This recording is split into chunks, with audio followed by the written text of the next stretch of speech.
Hello everyone, and there's Jonathan. Hooray! Yeah, he came back. I always have a little like heart stop I moment did.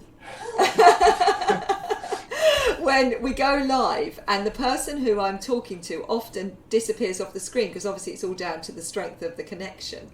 And it happens quite frequently that the person like disappears down in the corner or disappears off screen, and then my heart just does a little tiny flutter that will he come, she come back. So welcome, and we're live from the home of Jonathan Hateley. Did you say this was just a mentoring session? Yeah, so you're all welcome to join us now because I'm going to do a mentoring session with Jonathan. Probably not a good idea. No. I can be quite challenging as a mentor. I can ask quite difficult questions. You probably don't want me to do that today. Not today, no. You'd probably like me to be quite nice to you, wouldn't you? Yeah. Do we want nice Leslie or nasty Leslie? Definitely Or nasty. nasty Leslie. So I've been working with Jonathan since 2014, and I've been guiding him and his career since then. So we obviously have quite a long relationship, and Serena is in the room, and Jonathan's wife, and she is listening to all of this. And she's been mentored too. And she's being mentored by me too, yes. So that is true, actually. And Lucy has had some mentoring as well, hasn't she? Your studio assistant. Yeah. And I should say at this point, Jonathan is broadcasting from his house because his studio doesn't have any Wi-Fi at all. Well, I didn't know until recently that they actually had Wi-Fi in the house, but it goes up to 6 megabytes or whatever. Oh, that's that's definitely quite a way off. That's not enough. That's not enough to get us a nice clear picture and to know that we're not going to disappear off the screen halfway through. Yeah, So exactly. so that's why Jonathan's broadcasting from his house, which is a shame really, because it is an amazing studio, and also it's where Lucy works with you. So that is Jonathan's studio assistant. So Jonathan has a bit of a girl posse. He does talk about this on his newsletter. He has a bit of a girl posse. So he has me as his kind of guide and mentor, and then he has Lucy, who is his studio assistant. He has Serena, who runs all the business side, and girls and boys. And these girls. And there's lots of girls here, and girls and boys. We are looking for another studio assistant to join our gang.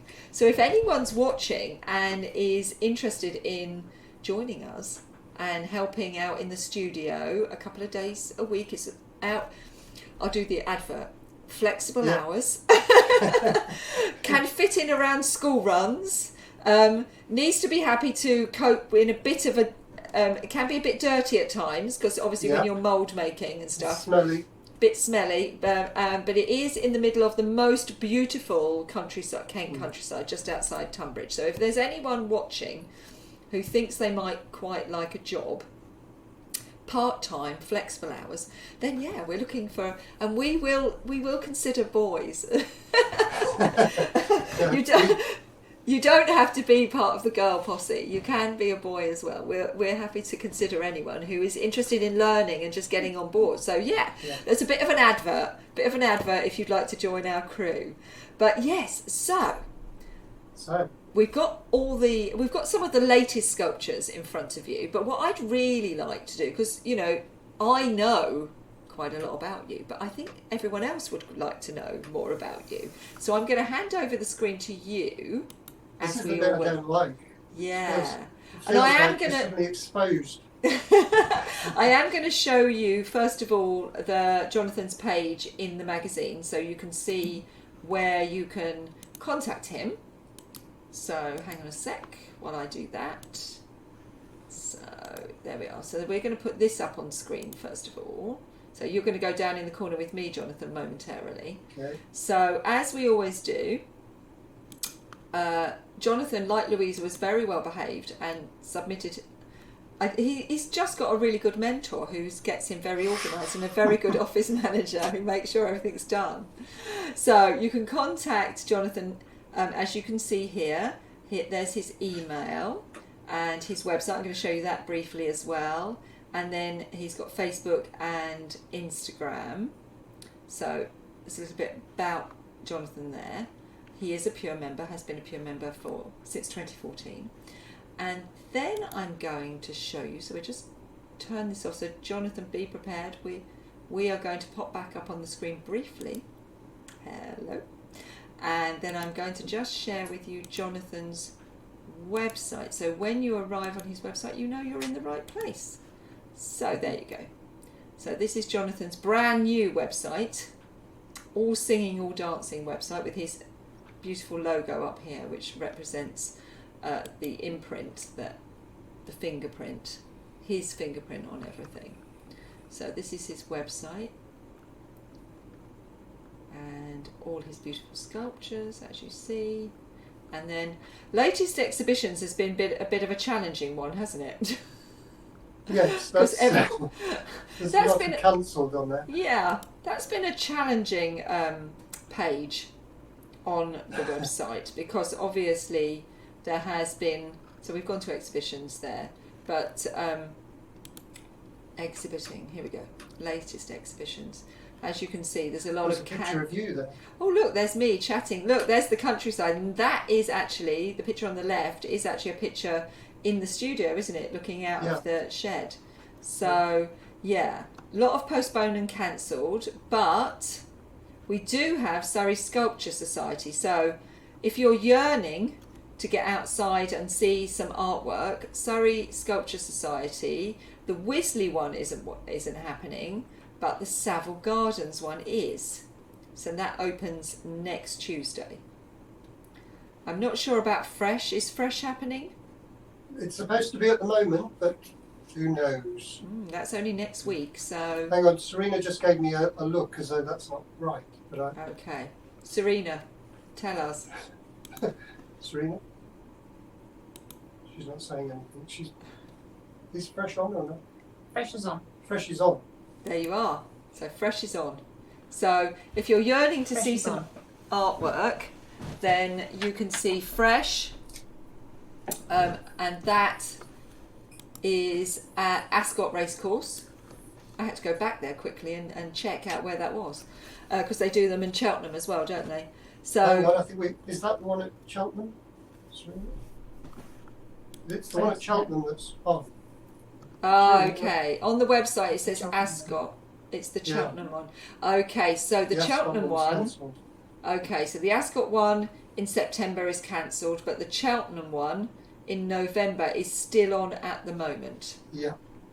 Okay, brilliant. So, if anyone wants to see Jonathan's work, you can see it in Savile Gardens definitely, because one piece is already in, isn't it? There's already one piece installed, so we know that's definitely happening. And you can also hopefully see it at Fresh Art Fair in Cheltenham in November. So go on the website and have a look. There are a lot of the exhibitions and art fairs are cancelled for obvious reasons, but there too, hopefully, Surrey Sculpture definitely going to happen. So you can definitely go and see it there. So yeah, you can see his work in the flesh, as it were, in the what would we call it? In the sculpt. I don't know whether I can give a shout out for the other exhibition that's on at the moment as well. Absolutely. Which is kind of was supposed to be linked with the Surrey Open Studios, but they had to cancel that. So I think he's going alone, and it's actually a wonderful exhibition of lots of work and paintings as well as sculpture. And it's all around this Huff House, you know, the Huff House? Oh, yes. German, yeah. And I'm kind of sort of looking to see it. Anyway, it's called the Art and Soul exhibition. Oh, yes, I can see that. That is on your website, the Art and Soul exhibition. So, yes, people can see more about it, learn more. And it's worth going just for the garden and seeing this guy's house. But there's obviously a lot of work there as well. Excellent. So if people want to know more about Art and Soul, they can go on your website, because that on the exhibiting page, and there is about Art and Soul there. I did see you posted some of that up on Instagram, didn't you? Yeah. So also on Jonathan's Instagram, you'll be able to see some images of the work in the grounds of the Huff House. So Griselda is saying, I was just thinking a curated exhibition with Annie Catford's Mermaids and others would work extremely well together. Absolutely. Lots of crossover. That's quite a nice idea, actually. We'll keep that in mind. You can tell Griselda's a curator, can't you? Always thinking about the next exhibition. Yeah. So, Jonathan Hateley. Yes. Where did it all begin? What was your earliest memory of art? Well, I used to, throughout childhood, sculpt in plasticine continuously and draw in sketch pads, things like cartoon characters, and I think I always felt throughout childhood I was going to end up working for Disney. I was just addicted to anything involving Disney, and that's what sort of developed my skills, I suppose. And I had a mom who thought everything I did was just incredible and made me sort of put me up on a pedestal, I suppose. And the same with art teachers as well. I guess I was the kid in the class who could do art, and I think from I'm getting feedback. I guess from that point I kind of took art very seriously and saw that there was no choice other than to do that. And it probably affects me to this day of taking it a little bit too seriously at times. And the fact that my mum did put me on a pedestal has made me sort of take it a bit too seriously at times, and made me sort of move on to the next thing. I've often worked in places and wanted to get onto the next thing as if it wasn't good enough in some way. And yes, so all through my career I've done a lot of different things, and I think the things, as I'll explain, I have done I was looking back on it the other day, and I think it all makes sense as to where I am now, the work that I'm coming out with now. It all sort of seems to tie in. So that's interesting, because you're saying, you've been on this journey, and so many people have quite sad stories of being told, like Vincent the other day was saying, he was held back at school with people telling he can't draw, and that was a problem. And then you're saying, you were told, you were a kind of protege and you were brilliant, and that also comes with its baggage, doesn't it? It just goes to show, we're complex, aren't we, humans? We are.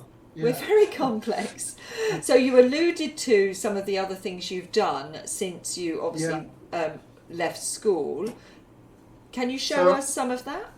Talk to us about that. Well, I was going to say, even while I was at school, I was doing my A-levels, and I dropped out of technical drawing due to a disagreement with my teacher, and so I was just doing art. So my art teacher suggested that I go to this guy's course in a nearby town called Stafford, and this guy ran a sort of maverick sculpture course, and it's the only sort of training or experience I've got of a sculpture course in my whole career.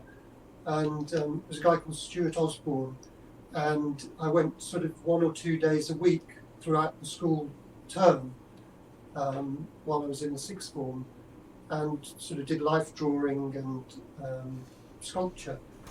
And he actually wanted me to go and be on his course, and he sort of tried to persuade my mum to get me to do so. And in the end, because it was a maverick course and it was always threatened with closure, we decided that the normal way was to go foundation and then hopefully degree course. So I did the foundation. They told me that I was not going to be I shouldn't do a fine art course, I should do graphic design, and that's what I did.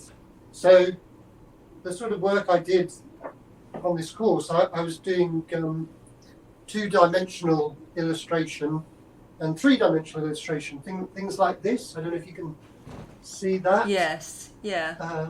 So that was a kind of, that was an insurance brief to do a picture about house insurance. So that's what I came up with then. And I was always a fan of Arthur Rackham, the illustrator, and had to do my thesis. I did a thesis on him, and I did this as the cover of my thesis.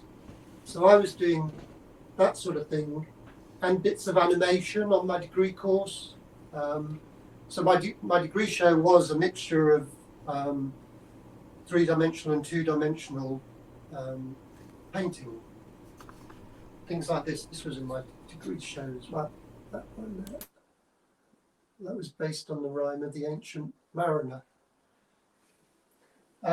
So I left college, hadn't got a clue what I was going to do.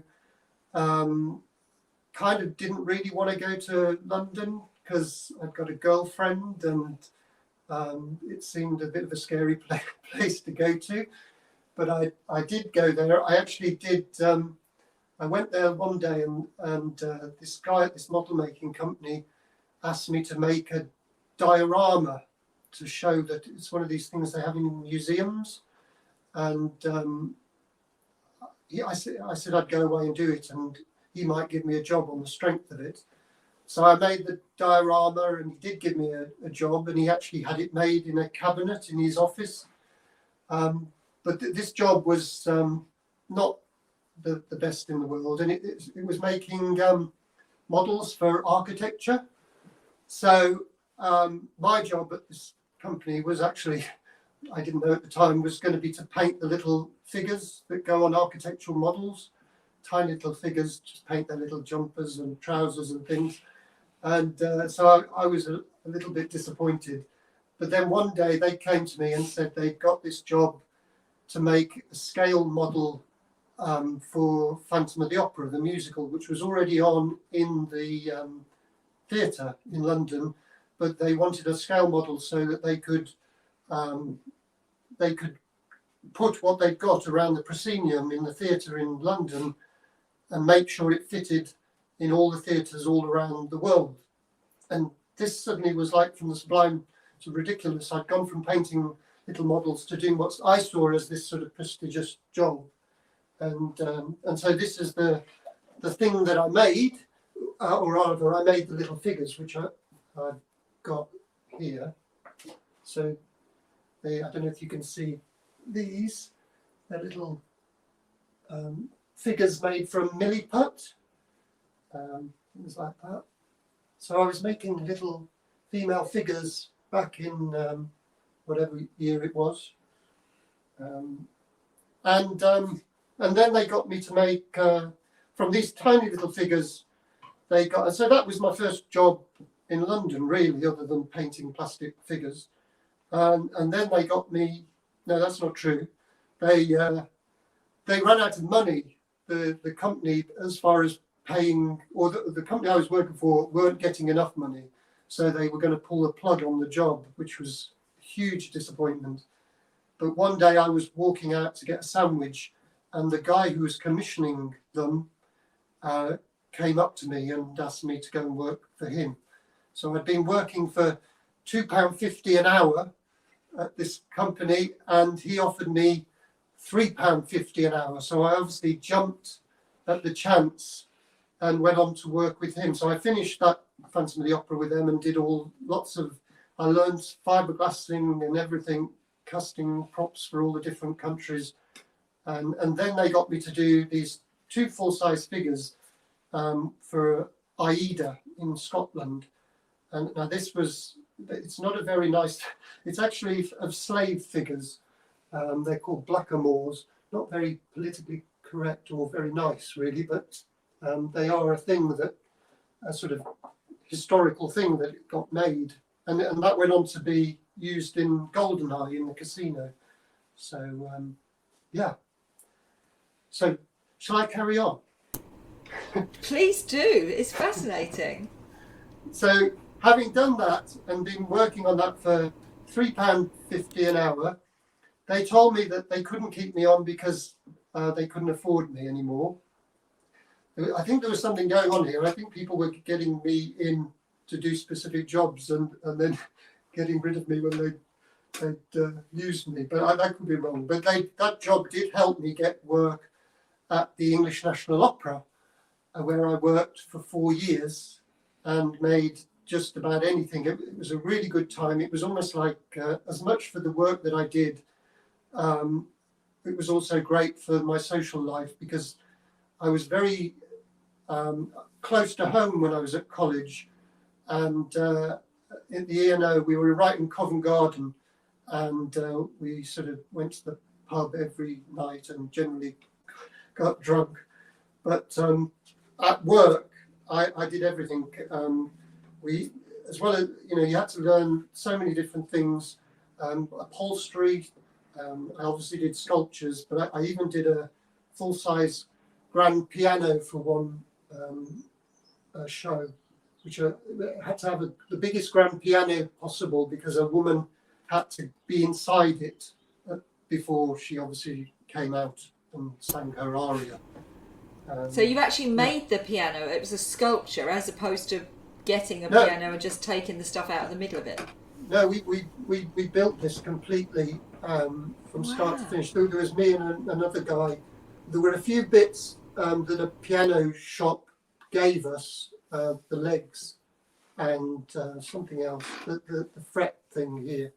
But everything else we basically, they gave us at this piano shop a magazine with all the pictures of how they make their pianos. So we kind of did a shorthand version and copied all the little pictures of how they made it out of wood. And yeah, that's how we made our piano. And I desperately wanted that piano myself at the end of it. It didn't play, obviously, this piano. It didn't have any workings inside. But I really wanted it as a coffee table or something, or a dinner table. But obviously I didn't have a place at the time that would fit it. And the poor thing, the show didn't carry on, and they just burnt it in the end. So that was sad. That's terrible. Yeah. Mind you, I don't think Serena would have been very grateful to be presented with a giant piano to try and fit in it wasn't very practical. So after that, I left ENO and did various jobs. I worked for an animation company and did things like this, which is a little tortoise rowing along the road. I did, some people might recognise this. I did the George Michael chair for his Fast Love video. What else did I do? I was also illustrating books. So I was illustrating things for educational books. This one's Aesop's Fables. So I did all the illustrations in this. So I think that sort of points, one of the things that points to my sculpture now is that I kind of really missed colour. And in the end, that's why I introduced it. But yeah, get them in your shops now.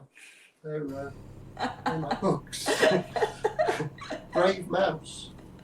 So after that, and at the same time, because a lot of the time I was doing these jobs at companies like this and illustrating in the evening, because there was part of me, and there's almost a little part of that now, that I didn't want to go to work and be dirty.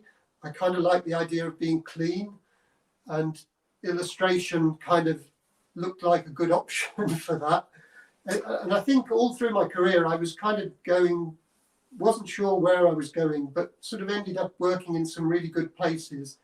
But yeah, wasn't always sure where I was wanting to go, but I always had this sort of strong ambition to move on to where I wasn't quite sure.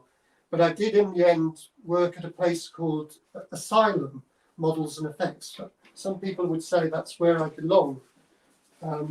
But we did loads of stuff there.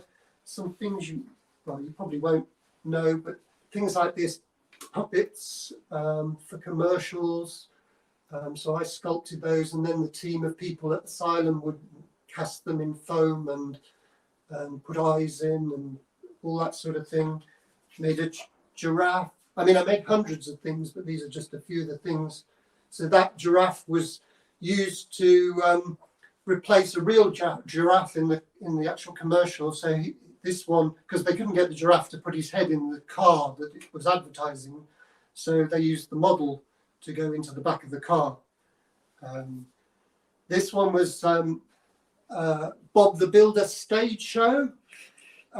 So I sculpted all the characters in that, not the tractors and things, but yeah, there's me sculpting Bob the Builder. Fame at last. And then there's these things. That was something, a model that initiated the making of the most recent Hitchhiker's Guide to the Galaxy film. So I don't think it appeared in the film, but it was used to get the job going, I think. And then we worked a hell of a lot on the Millennium Dome, the body zone, which was probably the most popular bit of the body zone, which was a bit controversial at the time. And we had to make some figures that looked, because there was a big joke about would it ever be made in time, the whole body zone. And so they got us to make these figures that were kind of workmen still there whilst the whole thing was going ahead. So they had to be very realistic. So I did the sculpting on these two chaps who were in various positions. But so I did the sculpting, and then somebody would punch every hair in their face for the stubble and put the eyes in, cast them in silicon. All that sort of thing was done by other people. And this one particularly, I remember they had a big auction. I know that they paid about £85,000 to have this made, and probably the same with all of them. And then they had an auction for all the stuff at the end, for the stuff in the dome.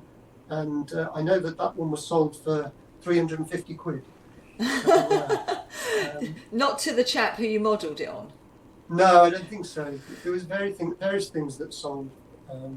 No, not to him.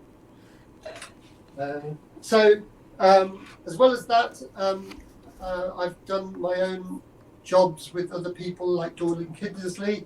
I did a bunch of dinosaurs for this book, and this book has appeared all over the place in different forms. We even saw some trump cards that had my dinosaurs in them, and what else has there been? Puzzles and all sorts of things. So, but unfortunately, I don't get any royalties for those.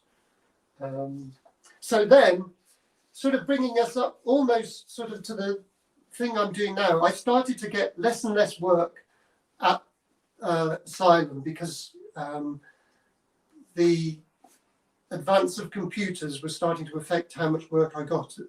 I started to work with ZBrush, which is a software that they use in films these days to actually sculpt on your computer. And I was getting along with that. Serena bought it for my birthday or for Christmas or something. And I was getting quite good with it, or reasonably, not as good as many people are now. But I went into Asylum to sculpt a 6 foot, I think it was 6 foot polar bear one day. And they said they weren't ready for me, but why didn't I play around with ZBrush while I was waiting? So I did that, and I actually started sculpting this polar bear on the computer. And in the end, I didn't end up touching clay at all. They used the software version of this polar bear and had it cut out on a CNC machine to the height that they wanted it. And that's the sort of thing that they were doing more and more, and probably are to this day. I've done work for Asylum even in recent years, but I think I've possibly seen the last of it now. And I just started to feel that I was always going to want hands-on clay more than anything, and that's what I continued with. I always kept Asylum there as a sort of, to just in case I needed the work, and they often needed me.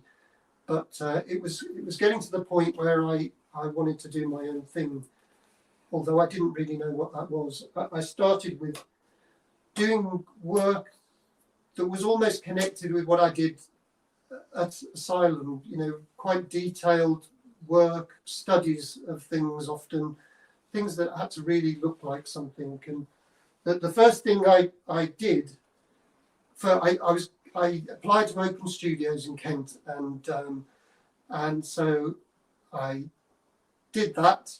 The little picture in the Open Studio magazine was this chimpanzee, which went on to get me a job for Kent County Council. In fact, I got three school sculptures for new schools. One of which was this one. So they asked for all the things, the type of things they wanted on the sculpture, including the hands of some of the pupils. So they were all there putting their hands on finding their hands at the bottom of the sculpture. So that was really good. And I really felt as though everything was going great. I couldn't believe that after doing one Open Studio, I was getting commissions for school, or 3 commissions. And things were good. And not long after that, I got a London gallery. One of the pieces I did there was, for them, was this one, which is a shoal of fish called Against the Crowd, because one of them's going in the other direction. And they sold out of that sculpt over the course of one affordable art fair. And so I thought life was going incredibly well. But I remember at the time the guy in charge of that gallery said, it won't always be like that. And it seemed after that it kind of wasn't, because it got very, things plateaued, and it just wasn't that sort of excitement all the time. And I'd go into my little studio on a farm that had no windows and very little light at all. And I'd feel like especially in winter, I was going into a cave and then coming out in a cave in the evening. And when I was casting things like that, and actually I did this sculpture 365, which was, I've got a picture of the actual thing somewhere. This was, it's basically a little tiny sculpt on this big form that was a sculpture a day for a year, which I did through going on lots of walks throughout the year, and then producing them and putting them on here. And like the fish sculpture, this sculpture sold out in one exhibition, and in resin, in bronze resin. And every time I sold something, it meant that I would have to cast it. And it was becoming that I wasn't getting much sculpture done. It seemed that all I was doing was fiberglassing and casting in resin. And it was becoming, in my little cave, it was becoming a little soul destroying. I then made a sculpture. So the creative part was still really enthusiastic, and I had this idea to do a sculpture. I've been reading about energy, and that all the molecules are all part of the same thing. Nature and everything around us is made of the same molecules, and I wanted. It just had me thinking of doing a sculpture of a figure that had reflected nature as well, and that she was almost kind of a tree, it was a bigger version of this one called All From One. I don't know if you can see this one, but I was kind of scared by this stage that my All From One, in case it sold, because it meant that I'd have to produce more editions, and that wasn't a good feeling at that time.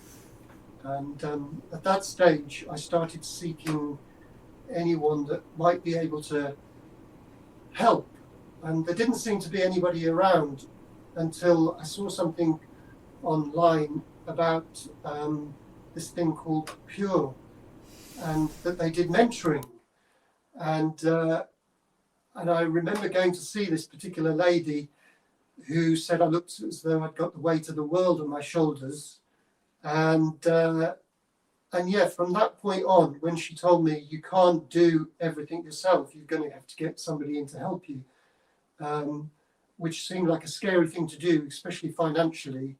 I just, in the end, somebody actually came into my, well, it just happened that somebody was there at the right time. They'd actually come back from Spain, and this guy was able to help me. It was only for a short time, but there I'd suddenly got staff. I got somebody casting my work for me, and obviously the person that told me to go and do that was Leslie Sams. Oh no, not that woman again. Yes. Not that woman again.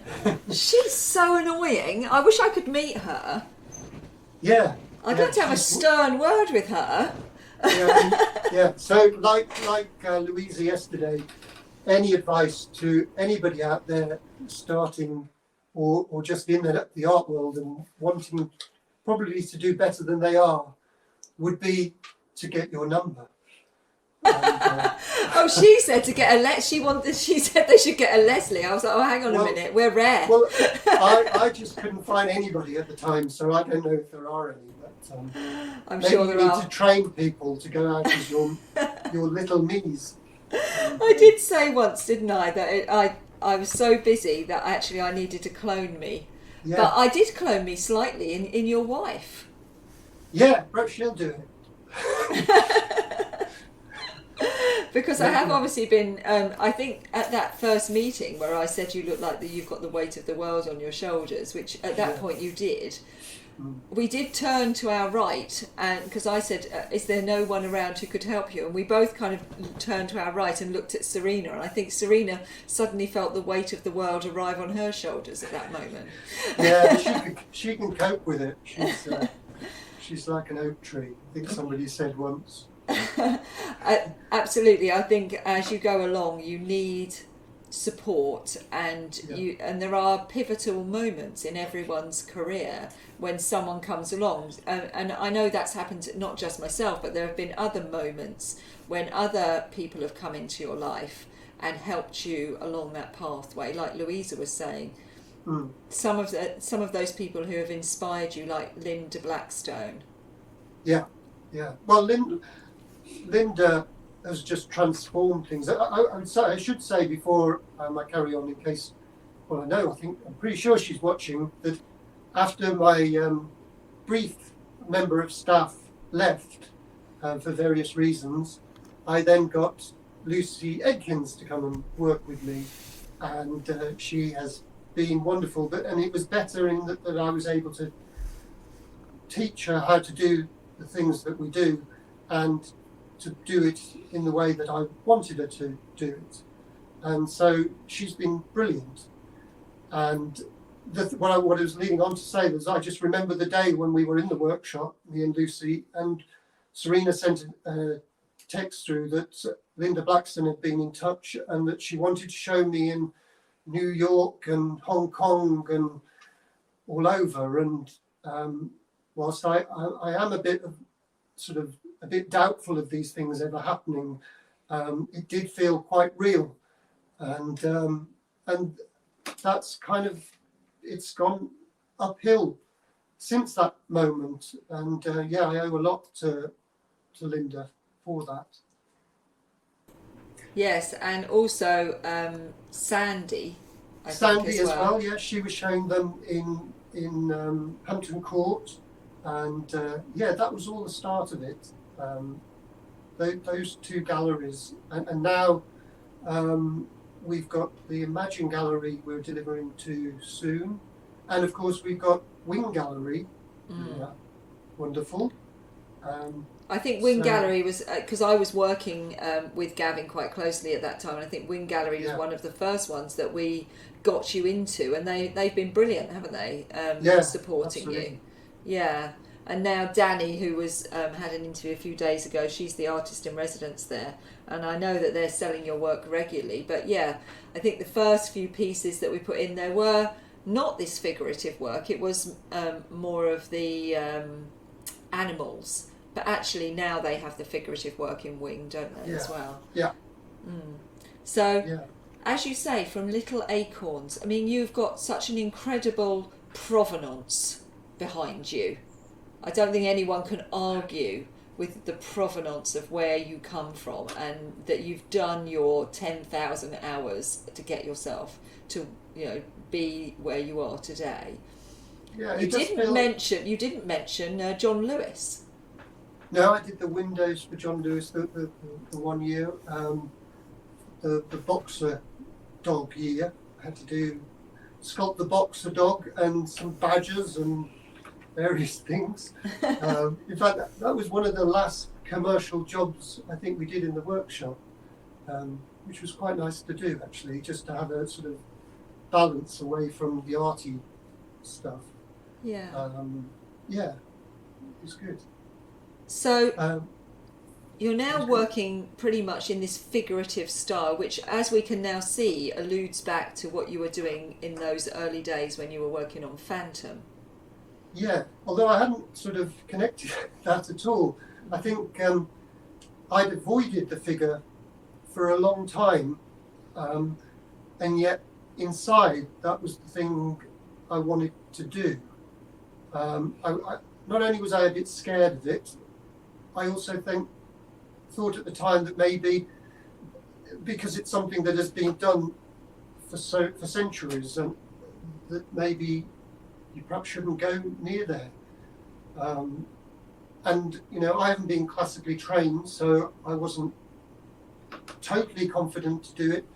But I did have this idea that I wanted to not just do a straight figure. I wanted something happening on the outside that said something about our connection with nature. That I sometimes think we've lost a bit. Probably not so much lately, but there was a period when I think we were disconnected from nature, and so I kind of wanted to sort of have that going on their bodies. So talk us through what we're looking at. First of all, on the left-hand side. Well, the left-hand side, which is that side. Yes. So this one, that was an idea I wanted to do. Someone in the fetal position, and I kind of thought, or I read that fingerprints are formed really, really early in the womb, and they obviously make us unique. And so I just thought, why don't I do the shapes of, there's, I forget what they are, but arches and whoops and whatever, whirls. Why don't I just enlarge them and create a design over her body that sort of connects in some way to this idea of this uniqueness of the fingerprint. And I kind of, since doing it, I kind of wish we'd all got that sort of design over us in that size, rather than the tiny little things we can hardly see. She's beautiful. Can you just turn her so people can see the other side? Because she's stunning. She's the one of the latest ones, isn't she? Yeah, she's the one in Savile Garden at the moment. Yeah. Beautiful.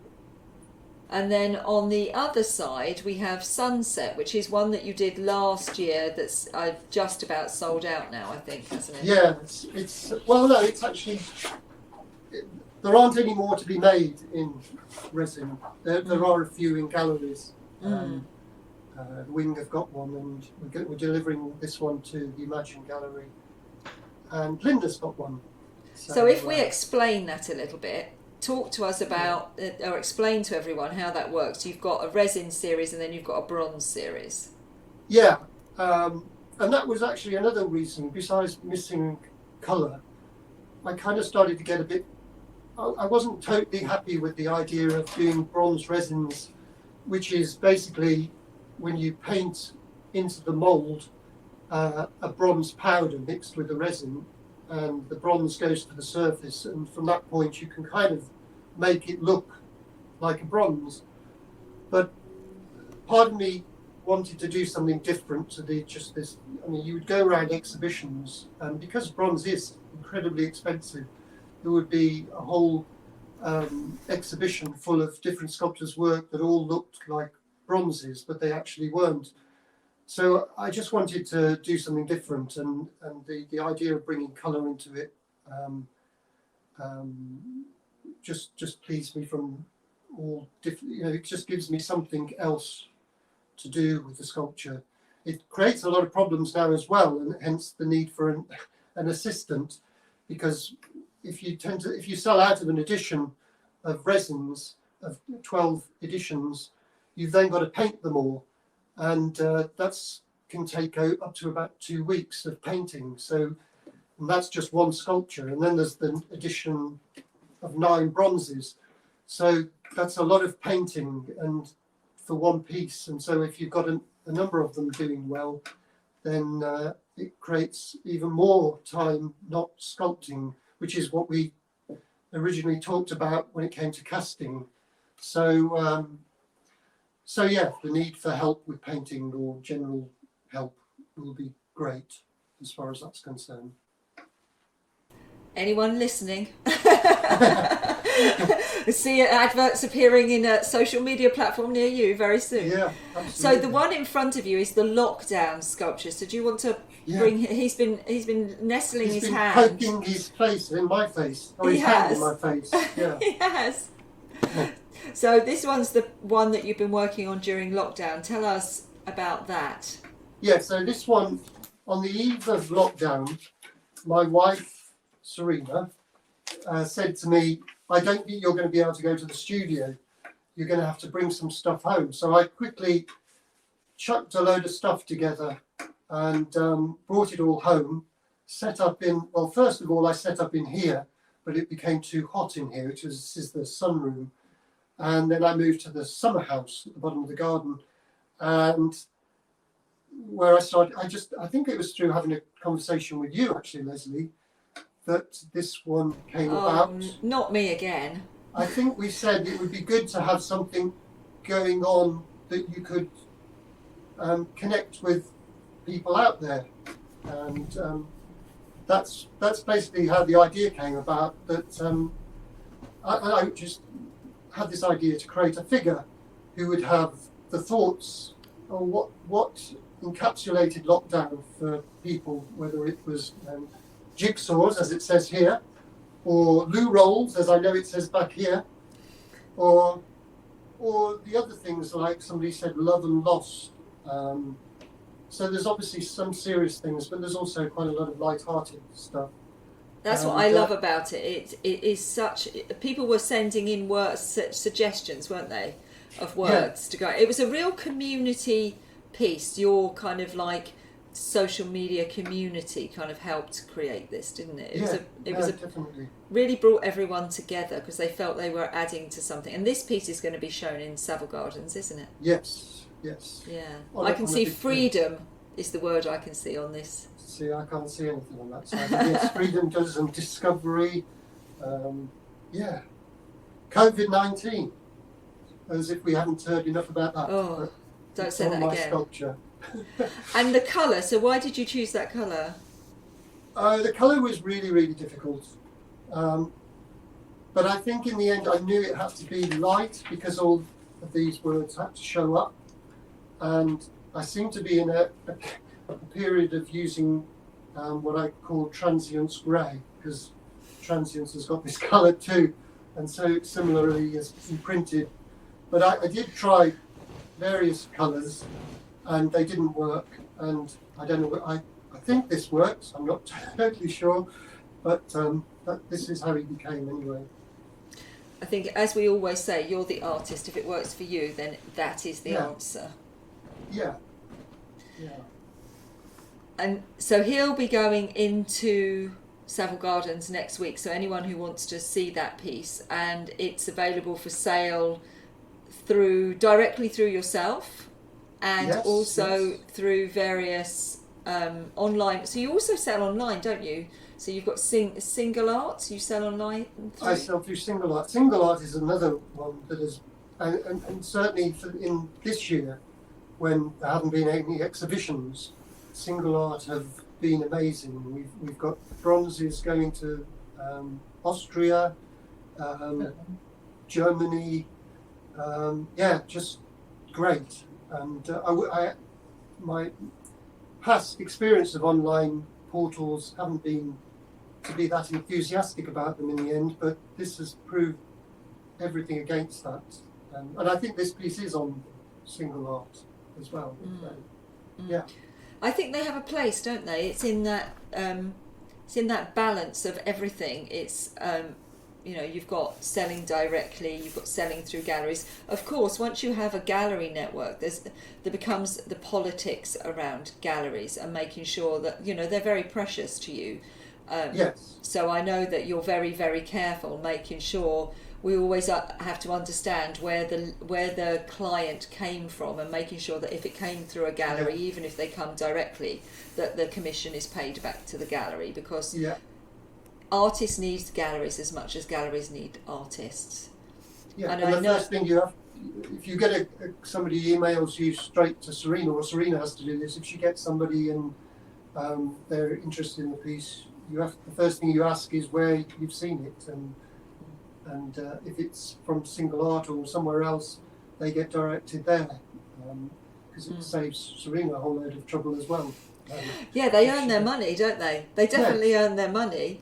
Absolutely. Do, But it is important to for people to understand that wherever you see Jonathan's work, it's very important to say, because that gallery or that representative will have put in the effort to do the marketing for him, and he very much values that. And I know when we were speaking just before we came on air, if there are any gallery owners out there, Jonathan's still interested.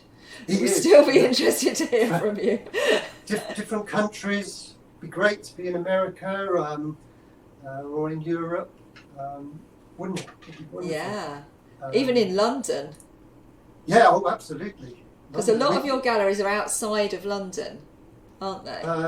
Yes, and whilst I treasure and love Linda completely, she doesn't have a gallery anymore to walk into, and it'd be lovely to be in a gallery as well in London that you can walk into and have a look. Absolutely. As I say, there's like artists, there's no competition. There's space for everybody, and there's space for everyone within this. But everyone is valuable in that chain. For someone to be successful in their career like you are, it is a jigsaw of all of these people, and it's the respect and trust that's so important between all of us as we work together, making sure that everybody gets their due. Financially and respectfully in it, and the more people who represent you, the more complex that becomes. But Serena does an amazing job of playing that, making sure that everybody is happy and everybody is fairly looked after. I think it's invaluable because we need them as much as they need us, and so there is such a mutual respect between all of us. So yeah, brilliant. You can see Jonathan's work on Single Art online. You can see it on his own website. You can see it in these various shows. You can see it through the galleries. And when the art fairs come back, which I sincerely hope they do, because they are again another critical element of the selling chain. You wouldn't have been able to sell in Hong Kong, Singapore, New York without the art fair. It's been amazing. System. Yeah, it's been amazing to have been in all these different countries, and so definitely you can buy from Linda Blackstone. Or Wing Art Gallery, or from Imagine Gallery very soon. Or there's lots and lots of places. So wherever you are in the country or in the world, there is someone near you that hopefully will be representing Jonathan and Jonathan's work. So you've been working on some other pieces in the studio, haven't you? I have, and it would have been great to have shown you. I have got a picture of the one I'm doing at the moment, which I know I showed you in my studio absolutely ages ago. And it still isn't finished because there's been so many other things going on. But is that the Together one? Yeah. I love this piece. This piece for me is a bit more of Look at that. See that. So, just hold it still for a minute, and your camera will focus. There you go. So that's the idea. The idea before was about relationships and having a climbing rose going all up the two figures, and to sort of suggest that there are really good points in relationships, but there's also a few thorns in between.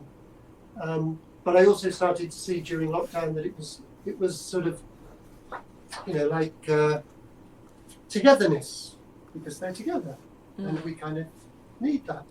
Absolutely, absolutely. I remember seeing that piece, and obviously, normally I'll be regularly visiting Jonathan in his studio, but we haven't been able to do that. I do have a studio visit booked for October. I'm just hoping that the government doesn't lock us down again and I actually get there. That would be very disappointing otherwise, but there you go, that's how it works. So we're not going to be able to go into depth on your process or anything, but don't worry, those people who are watching, because obviously we'll do this again with Jonathan, because there's so much to cover with Jonathan. So this is just we've scratched the surface of... Did we? I feel like I've been talking for ages. But there's so much more that I'm sure people would like to know, especially when it comes to the process and the future, etc. But, there are quite a lot of questions, so I feel I should move on to the questions from the public now, if you're okay with that. Cool. So, okay. The first question is, did you change jobs by invitation or by chance? Change jobs by invitation. So did someone kind of headhunt you? When you were, you said you were working for Asylum, but prior to that you were working for the people who worked for, you were doing the work on Phantom. When you moved those jobs, Well, certainly when I left ENO, which I did, that was the only full-time job I think I've ever had, and that was through applying, having been told by the Phantom people, the company I was working for there, that they couldn't keep me on because I was self-employed. And then when I was at ENO, I found it really, really difficult to leave. It wasn't a huge amount I was being paid, but it was the most I'd had up to then. And I have to say her name again, without her, things could be very different. But if Serena hadn't given me the courage to leave ENO, I might still be there now.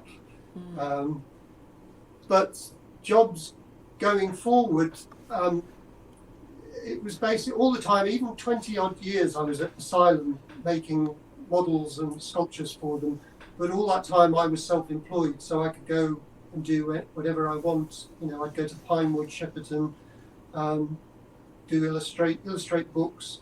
All that was going on, and I could do whatever I want. But in the early days of Asylum, they had so much work for me that I would have them all around me, almost like this, of jobs that I needed to get done.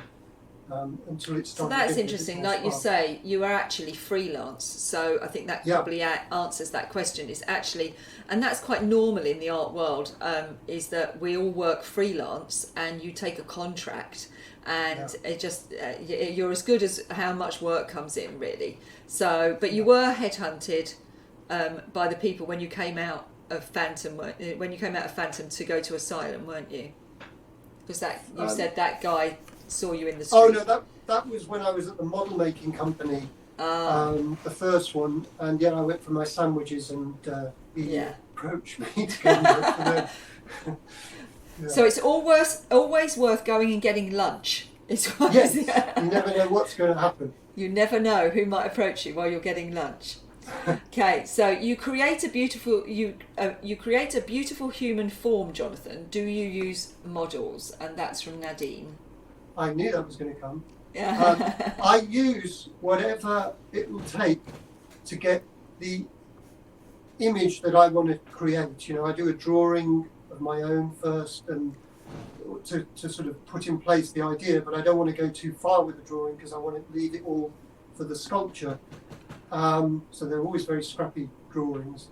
I use loads of imagery, because the thing with imagery is that you need all sorts of views for sculpture. So I'll get, if anything that matches any part of the body that I need, I will use it from the internet, from artist sites where they have three-dimensional views of the body in particular poses. I have got a model in a few times and will do more in the future. This one here was a model, and this lady here, I don't know if you can see her, Sunrise. So yeah, it's both. A lot of the time, whilst the essence of the sculpture I can do with my knowledge of anatomy and anatomy books, sometimes even Lucy or Serena, I will get them to put their arm in a certain position. I remember Lucy and Serena posed for this piece with their arms crossed, and we were in Iceland, and Serena was being blown like nobody's business by really cold winds, and she was going like this, and Lucy did the actual blowing her cheeks out for this piece, and so yes, they get used all the time. So yes, I get reference from anywhere I can get it, and part of it is that when I have an idea for something, and I think I've told you this before, that I march straight on into wanting to sculpt something without having the time to organise models and that sort. I'm too impatient to get on with it, so I've got to calm down a little bit and try and get everything in place before I do pieces in the future. Yes, a bit of calming down, but I can't say that it's led you to bad stuff, because look at what we've got before us. So the uncalm Jonathan is amazing, so I can't wait to see what the calm Jonathan might be. It's going to be awesome. Okay, so Jane Caudry says, your sculptures are often covered in a geometric design. Are the designs on each one significant? Geometric? So the circles, you've got the circles on sunrise and sunset, haven't you? The circles on this one are all to represent the sun going, on this case, the circles get smaller or get bigger as they go down. So it's basically the sun disappearing from up here and setting down here. And that's why this one's called sunset. And the opposite on this one, which is sunrise. Yeah, you've got the tiny ones on the feet, haven't you? Yeah. And I think we can just see a foot through. Yeah. So she's got little behind Blighty. Behind Blighty, yeah. So Annie Catford, you've been mostly freelance. Has that been scary? Yes, very scary. That's why I'm of a nervous disposition most of the time, and have had long bouts of depression as well, when things didn't seem to be happening, fearing when the next bit of money was coming from. So took a long time to get used to it. And whilst I was at the in the commercial world, that was easier at times. There were still periods when there wasn't any work. I can remember being without work and money for 3 months on point, which seemed like a long time to me. But yeah, I'd say it's been pretty tough at times, and as I said before, things were very tough up to the point when I met Leslie, because it wasn't working as a model, a business model, I suppose,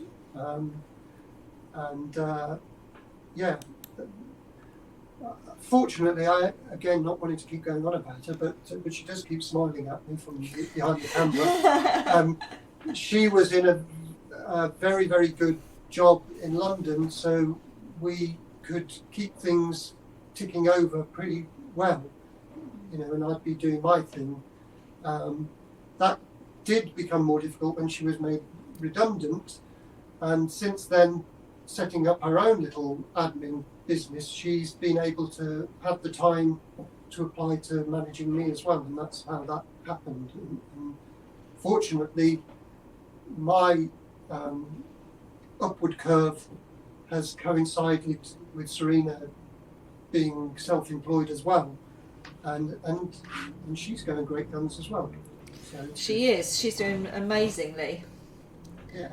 So you're both doing really well, which is great. it's just great to see. But working for yourself is both freeing and tying, because obviously you're responsible for generating your own workflow, aren't you? Yeah. You're not relying on someone else to give it to you. But then again, but it's also very liberating, because you can decide what you do and don't do. But it's a double-edged sword. You have to be organised, is what I would say. Yeah, definitely. So Annie is asking us about additions. So we know that you do additions, because you were saying just now about doing the additions in resin and then in bronze. How many do you put in each of the additions? So there's always, at the moment anyway, 12 in resin. I don't know why these numbers came about like this. There was a reason at different points, but 12 in resin and 9 in bronze.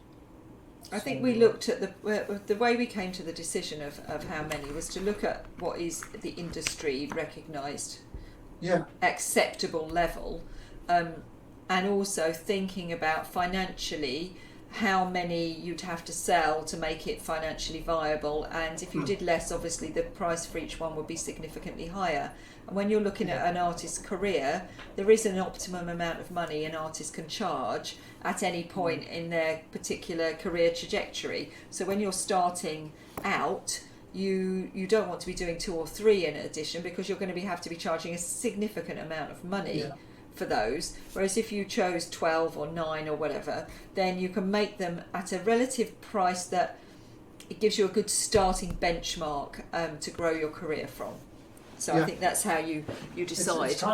It's kind of the opposite of how I started, because I used to do huge, well, like a 30 or so editions when I first started, and while it sometimes is a little frustrating when we run out of editions on a popular piece, it's the right thing to do, without doubt.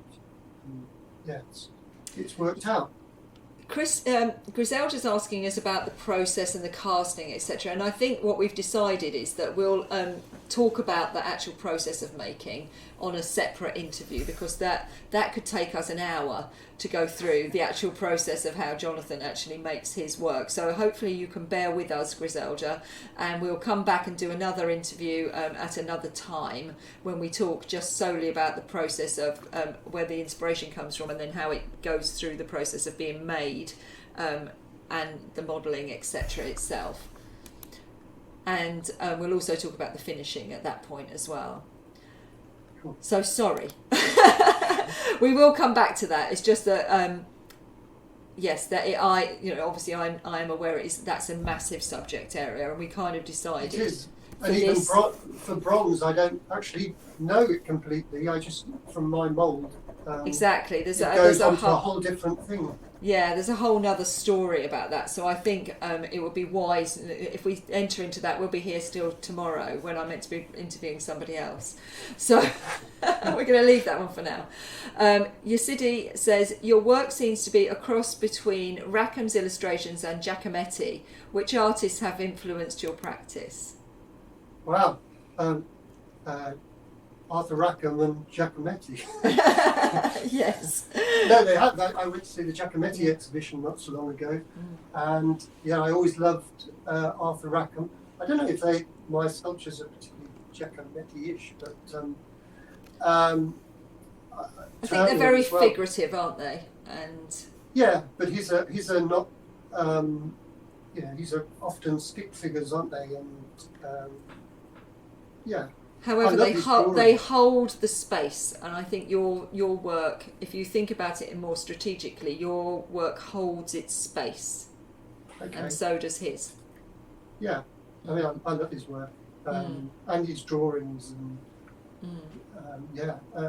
I always loved Turner. So it's more on because I used to do school and beyond, more painting than sculpture, and so people like Turner were heroes. And I can't nowadays. I like there's a sculptor called Richard MacDonald in America who did a series on the Cirque du Soleil, and I wish I'd got there first because I can't really do it now. But I love his work. You kind of have the rights to that, don't you? Bearing in mind your theatre background, it's like Yeah. Well, I just think given the way my work is, it would lend itself to all the patterned costumes that they're wearing, that sort of thing. But I'll have to think of something else. Yes, absolutely. That's an opportunity, isn't it? Yeah. So the next question is: out of all the sculptures you've made, which one is your favourite? Oh, that's tricky. I think somebody else said on one of the other interviews, it's generally the one you've just done, or the trouble with me is after I've just finished something, I usually don't like it at all.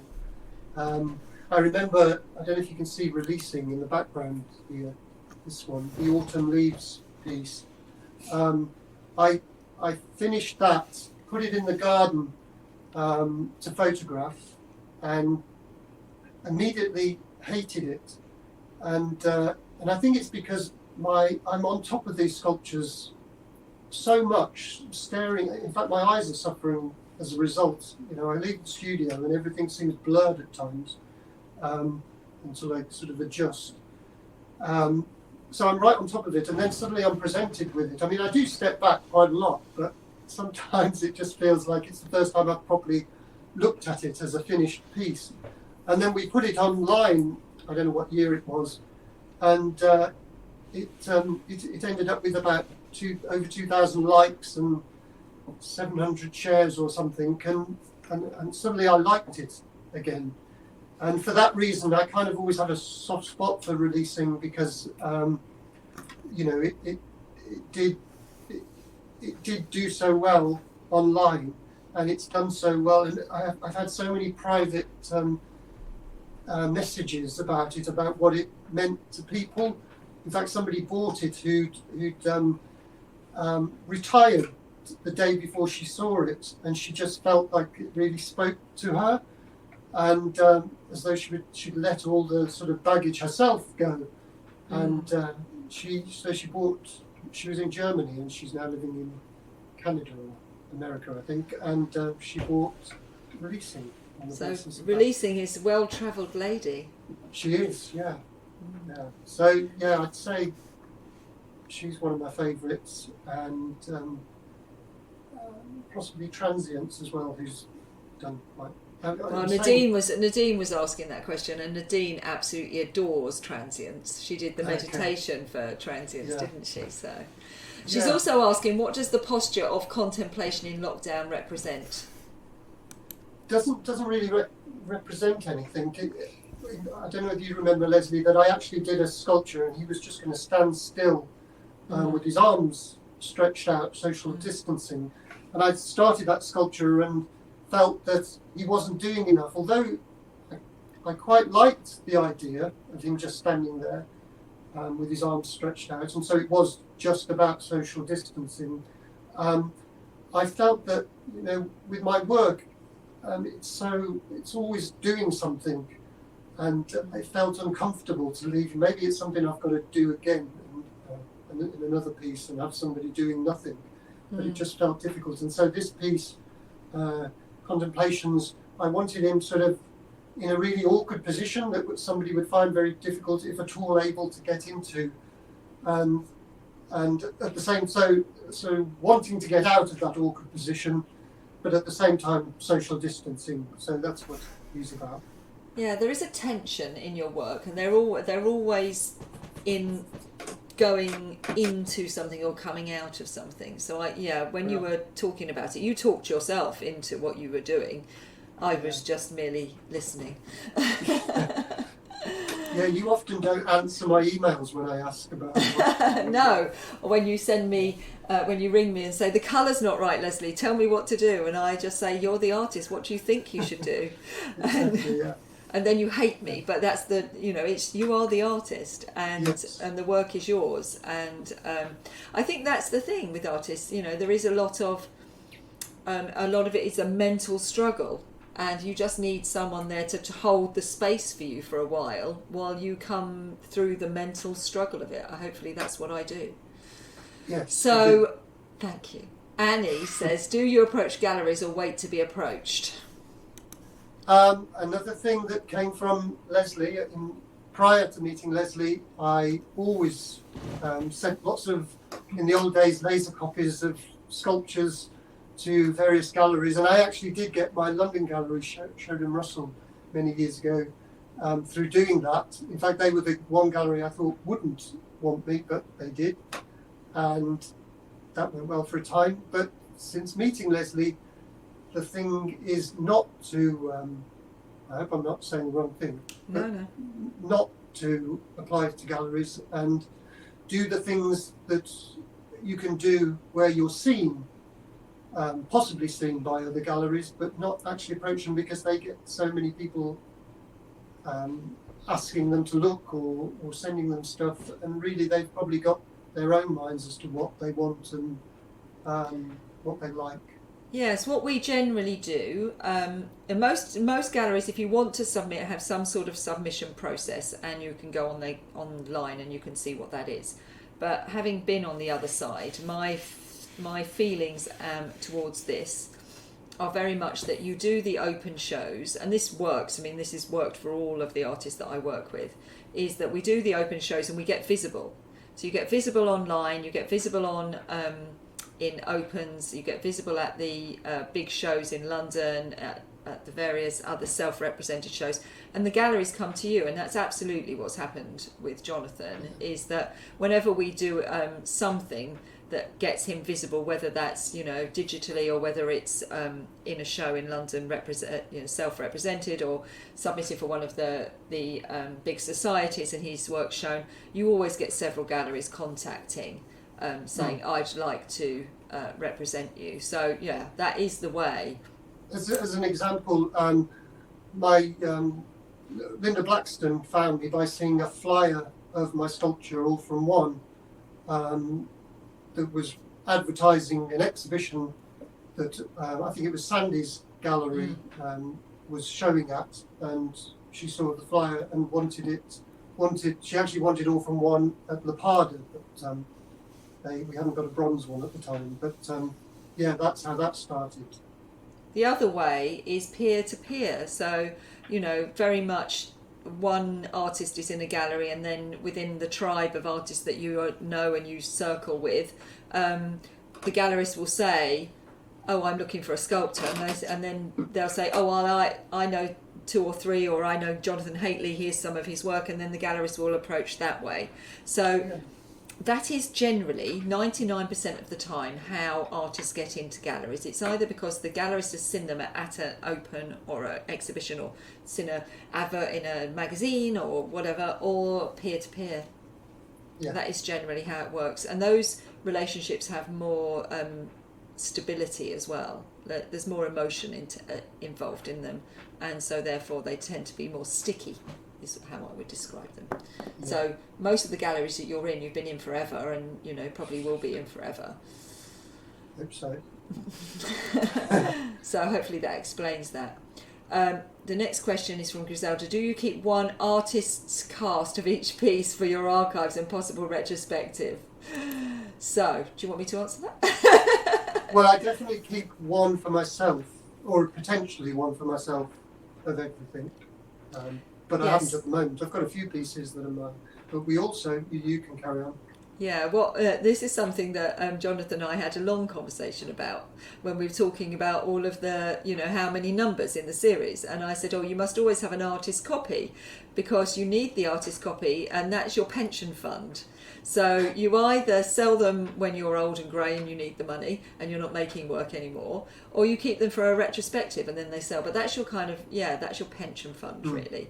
And so it's very important that artists keep the artist copy. That's their one.